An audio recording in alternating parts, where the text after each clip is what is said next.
Slaninu jedeš svaki dan. Ajde vidimo šta se zapravo dešava u telu. Da vidimo šta kaže nauka. Nije problem u jednoj porciji. Problem je šta se dešava kada postane navika. 100 grama slanine ima oko 500 do 550 kalorija i preko 40 do 50 grama masti, od čega dobar deo čine zasićene masti.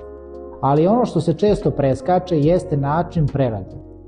Industrijska slanina često sadrži nitritne soli koje se dodaju radi očuvanja boje i trajnosti. Problem je što se u određenim uslovima u telu mogu formirati nitrozamini, jedinjenja koje se u studijama povezuju sa povećanim rizikom od karcinoma. Važno, to ne znači da će slanina izazvati problem sama po sebi, nego da učestala i velika konzumacija prerađenog mesa i industrijske proizvodnje nosi određen rizik. Kod domaće slanine situacija može biti drugačija.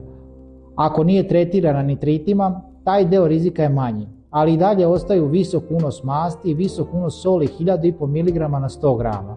I tu dolazimo do ključnog problema količine. Par kriški od 20 do 30 grama ima od 120 do 150 kilokalorija, što može biti u redu. Ali kada se to pretvori u svakodnevni obrok, uz jaja, hleb, sir, ulje, to lako prelazi od 700 do 900 kilokalorija.